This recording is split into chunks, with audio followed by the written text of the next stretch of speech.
Assalamualaikum warahmatullahi wabarakatuh. Selamat pagi, salam sejahtera bagi kita semua. Yang kami hormati para pembina, para dosen pembimbing, serta adik-adik mahasiswa yang saya banggakan dan tentunya salam prestasi untuk adik-adik sekalian. Pada pagi hari ini saya ingin mensosialisasikan bagaimana prosedur pengusulan PKM tahun 2002.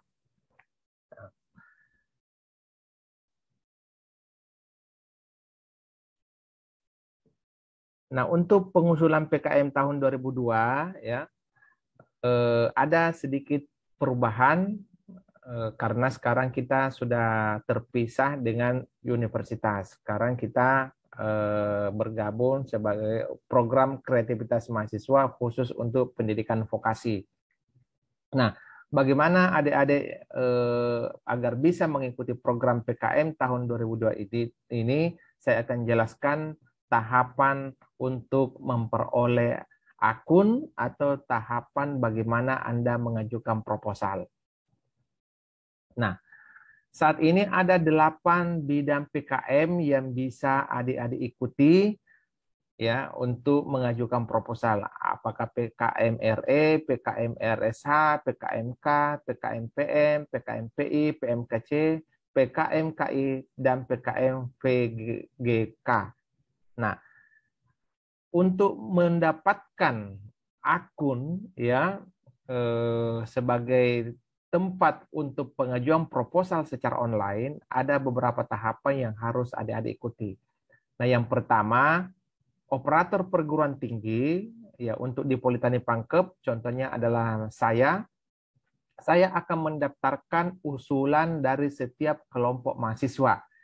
Nah, agar saya dapat mengajukan pembuatan akun bagi adik-adik kelompok PKM adik-adik sekalian, saya membutuhkan beberapa data. Data apa saja itu? Yang pertama, saya butuh nama ketua kelompoknya.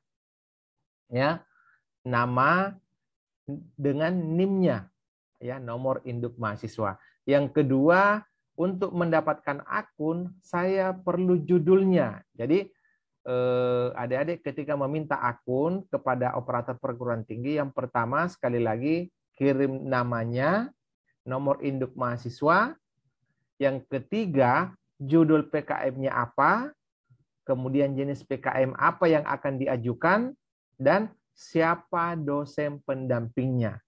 Nah, untuk dosen pendamping ini kami butuh data nama dan nomor induk dosen, ya, NIDN. Kemudian setelah itu barulah kami sebagai operator bisa membuatkan akun, ya, akun bagi adik-adik mahasiswa. Nah, begitu pula untuk dosen akan kami buatkan yang secara otomatis akan terbentuk dengan terbentuknya akun untuk mahasiswa.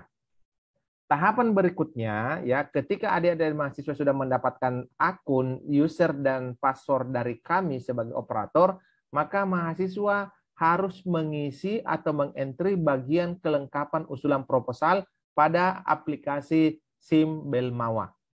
Jadi adik-adik kalau sudah mendapatkan akun dan password, silakan login ke SIM Belmawa.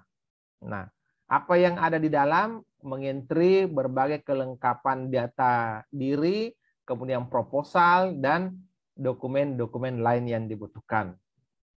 Nah, selanjutnya, setelah mengisi kelengkapan usulan, mahasiswa juga mengunggah bagian halaman utama proposal yang terdiri dari daftar isi, halaman inti, dan lampiran.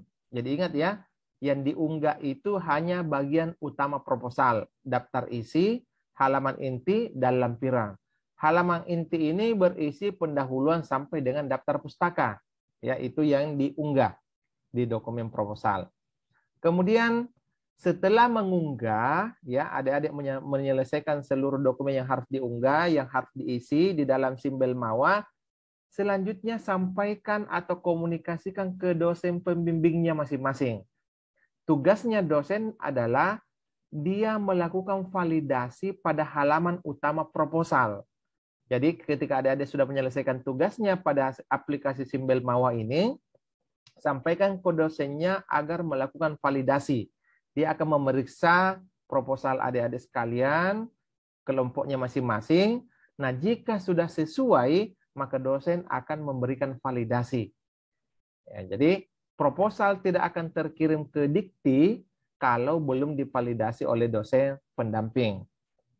Nah, tahapan berikutnya ya, setelah dosen pendamping atau dosen pembimbing memvalidasi proposal kalian, maka selanjutnya pimpinan perguruan tinggi juga melakukan validasi dan melakukan pengesahan pada halaman utama proposal.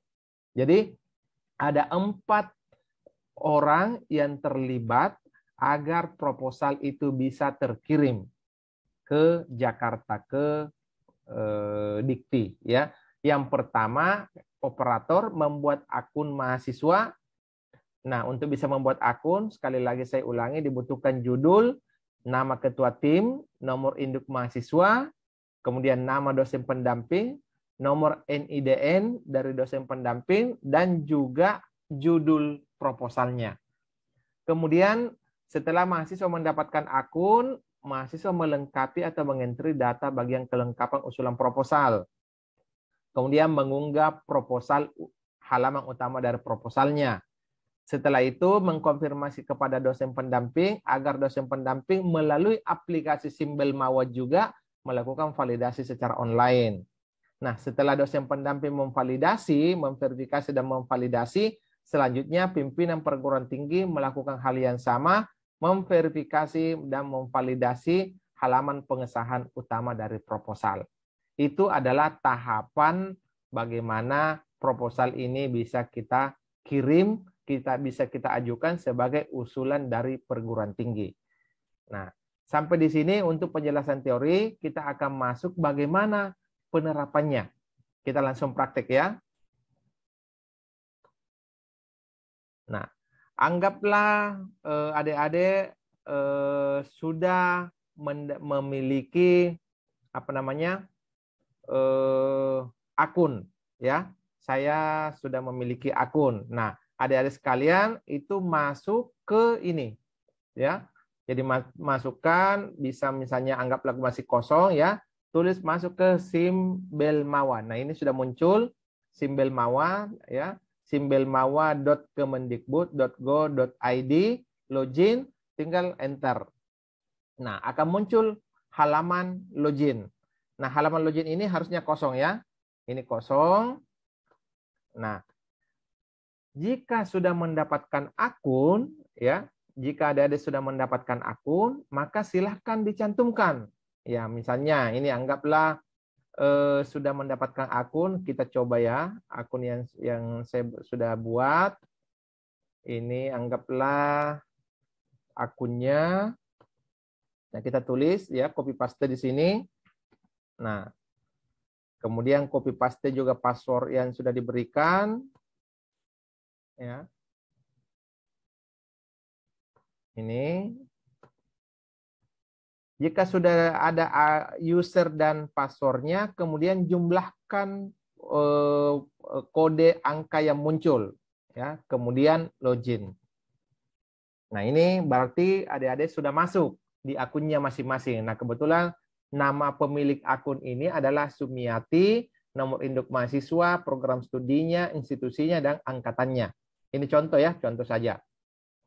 Setelah masuk ke halaman utama ini, halaman beranda, tugas pertama kalian sebagai ketua tim atau salah satu personel dari tim itu adalah melengkapi usulan, pengajuan usulannya. Nah, di pengajuan usulan ini ada konten, ada menu identitas usulan. Nah, ini dulu yang pertama Anda isi, ya. Apa yang harus diisi di sini? Setelah diklik usulan, sudah kelihatan judulnya apa, ya, yang sudah dibuat. Kemudian klik edit, ya. Jadi edit yang diklik, klik edit. Nah, otomatis akan terbuka uraian usulannya. Nah, ini masih kosong. Nah, silahkan nanti data ketua kelompok itu diisi. Alamat rumahnya, anggaplah misalnya di Maros, ya. Ini diisi.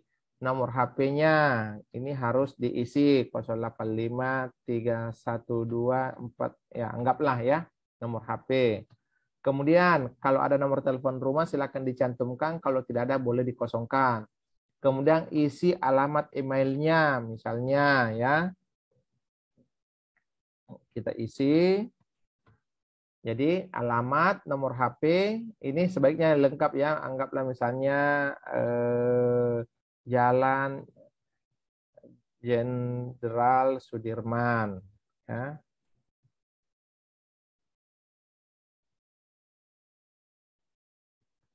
Ya, ya. Kemudian lengkapi alamat email. Setelah itu skimnya. Skim apa? Berarti skimnya karya inovatif. Judulnya ini. Kalau judul ini salah, ya ada kekeliruan silahkan diperbaiki. Ya, kalau salah. Misalnya saya kebetulan kurang hurufnya atau salah judulnya atau memang mau dirubah judulnya, silahkan direvisi judul ini. Selanjutnya biaya usulannya. Nah, Anda kan sudah menetapkan biaya usulan yang akan dimintakan anggaran. Misalnya 7 juta, ya. Maksimal 7 juta di sini penganggarannya 5 sampai 7 juta. Anggaplah Anda menuliskan angka 7 juta. Nah, kemudian jika ada sumber dana lain, nah sekarang kan PKM tahun 2022 ini untuk universitas itu harus ada dana pendamping. Nah, kalau kita di vokasi ini boleh kosong, ya. Jadi untuk dana pendamping di vokasi tidak perlu diisi. Kemudian kelompok bidang ilmunya tentu PKM karya inovatif sesuai dengan usulannya, jadi skimnya, jadi judulnya diedit kalau perlu, kalau misalnya sudah benar, berarti tidak perlu direvisi, masukkan biaya usulannya, dana sumber lain untuk di vokasi tidak perlu, kelompok bidang ilmunya dicantumkan, kemudian, nah ini kan baru satu, ya, ini adalah nama ketua. Nah, kalau misalnya adik-adik punya anggota 3 orang, maka ini harus ditambah. Jadi klik tambah di sini ya. Kalau misalnya satu kelompok ada 3 orang, berarti ketua ini harus menambah lagi anggota. Masukkan di sini. Nah, masukkan NIM-nya ya. Masukkan NIM-nya di sini. Misalnya 202206-132 misalnya ya. Kita cek data mahasiswa tidak ada dalam sistem. Ya, anggaplah ya, coba. Nah, anggaplah ini ada data mahasiswanya, kemudian siapa namanya, nanti akan otomatis muncul ya. 21 ya. Coba. Namanya. Coba kita cari nama yang lain dulu ya. 0075. Ini aja kita pakai dulu. Siapa namanya? Supaya muncul ya. 75. Coba ada nggak? Nah, oh nama ini. Kalau Anda masukkan nama anggotanya di sini NIM-nya, kemudian dicek, kalau data itu sudah ada di pangkalan data dikti, ya, maka akan secara otomatis muncul namanya. Anggaplah seperti ini, dia akan muncul namanya, tahun masuknya, program studinya, dan perannya sebagai anggota pertama. Kalau sudah, silakan input, ya, ditambahkan. Nah, ini sudah bertambah. Kalau misalnya masih ada lagi anggotanya yang lain, karena minimal 3 orang, tambah lagi ya ke bawah. Mengisi seperti yang tadi. Ini NIM-nya dulu dicek, ditulis, cek. Kalau muncul namanya ke bawah, tinggal disimpan. Ya, anggaplah sudah ada. Setelah itu, luaran. Ini harus diisi ya. Kebanyakan proposal gagal itu karena tidak mengisi luaran di sini. Ya, tidak mengisi luaran. Jadi luaran ini harus diisi. Apa luarannya? Jadi harus tambah luaran. Nah, misalnya nomor 1. Apa luarannya? Misalnya jurnal, atau mungkin produk, atau laporan. Ini harus diisi ya, tidak boleh kosong. Nah, misalnya jurnal ya. kemudian simpan. Ya. Berarti ada luaran pertama dari proposal Anda, ada jurnal. Kalau misalnya ada luaran lain, karena misalnya ada produk, maka ini ditambah. Misalnya, sesuai jadi ya, konsultasi dengan pembimbingnya, apa luaran dari proposal kalian. Misalnya produk. Ya. Kemudian ditambahkan. Nah, berarti untuk usulan ini ada 2 luarannya. Setelah itu selesai. Ya. Diklik selesai. Kalau sudah diisi luarannya, sudah data kelompok sudah, data pribadi sudah di atas, ya ini data pribadi pengusulnya sudah ada, ketua kelompoknya, kemudian data usulannya, biayanya, kemudian nama anggota-anggotanya, kemudian luarannya sudah diisi. Kalau sudah selesai, kemudian klik selesai. Nah di sini disarankan peserta harus minimal 3, jadi kita harus tambah dulu ya. Kita tambah saja, anggaplah ini 2. Siapa nih? Atas nama siapa ya? Contoh aja ini ya. Maaf, ada kesalahan. Dianggaplah ini namanya. Tidak ada data orang yang dimana. Nah ini sudah ada.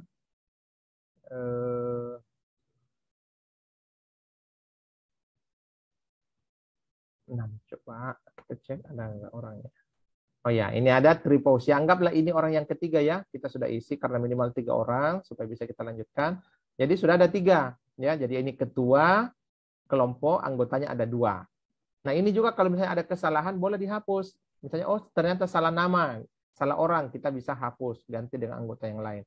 Kalau ini sudah selesai, luarannya misalnya ada kesalahan bisa diganti. Ini hapus dulu baru tulis ulang. Kita klik selesai. Nah, ini sudah ada keterangan, ya, sudah disimpan. Nah, sekarang identitas usulan sudah, ya. Nah, sekarang lembar pengesahannya. Jadi, setelah adik-adik sekalian menginput nama tadi, nah sekarang tinggal lembar pengesahan. Nah, ini lembar pengesahannya langsung sudah jadi, ya. Nah, lembar pengesahan ini sudah jadi, ya. Kalau sudah jadi, tinggal di print. Nah, ini kan sudah jadi. Nah, kalau mau diedit, ya, ini kita isi, misalnya pangkep, ya. Kita isi pangkep. Jangka waktu pelaksananya berapa? Misalnya 3 bulan. Ya, anggaplah 3 bulan pelaksanaan. Nah, kemudian kalau sudah, ini diisi. Adik-adik kan sudah ada nama ketua kelompoknya. Ada dosen pendampingnya. Tetapi data pembantu direktur 3-nya belum ada. Ya, data kejurusannya belum ada. Nah, ini adik-adik isi dulu ini. Ya. Misalnya apa namanya? Kejurusannya dulu, nama kejurusannya siapa? Namanya, NIP-nya berapa, kemudian di sini wakil rektor bidang kemahasiswaan, berarti datanya Ibu Nur, namanya, NIP-nya. Setelah diisi data jurusan dan data pimpinan kemahasiswaan, ya, pembantu direktur bidang kemahasiswaan, kemudian Anda simpan, ya, Anda simpan. Nah, artinya sudah terisi lembar pengesahan. Nah, setelah mengisi lembar pengesahan, selanjutnya unggah proposalnya. Ya, unggah proposalnya, dan ingat proposal itu hanya mulai dari daftar isi sampai daftar pustaka ya. Nah, dan bentuknya sudah dalam bentuk PDF. Ya, bentuknya sudah dalam bentuk PDF. Nah, silakan Anda pilih berkasnya, ya. Klik di sini. Kemudian anggaplah ini proposalnya yang sudah di dalam bentuk PDF, anggap ya. Kemudian sudah muncul. Kemudian langsung kita unggah. Klik unggah. Nah, kalau sudah terunggah berarti tugas Anda sebagai mahasiswa sudah selesai. Selanjutnya hubungi dosennya agar dia validasi melalui akun Simbel Mawa juga. Jadi demikian penjelasan bagaimana prosedur melakukan pengajuan proposal secara online melalui Simbel Mawa. Ya. Demikian yang bisa saya sampaikan. Terima kasih atas perhatiannya. Dan sekali lagi untuk mendapatkan akun, kirim nama ketuanya, nomor induk mahasiswanya, judul PKM-nya, kemudian nama pembimbing, dan nomor NIDN dari dosen pembimbingnya. Demikian yang bisa saya sampaikan. Sekian dan terima kasih. Semoga usulan proposal PKM Anda lolos pendanaan tahun 2022. Terima kasih.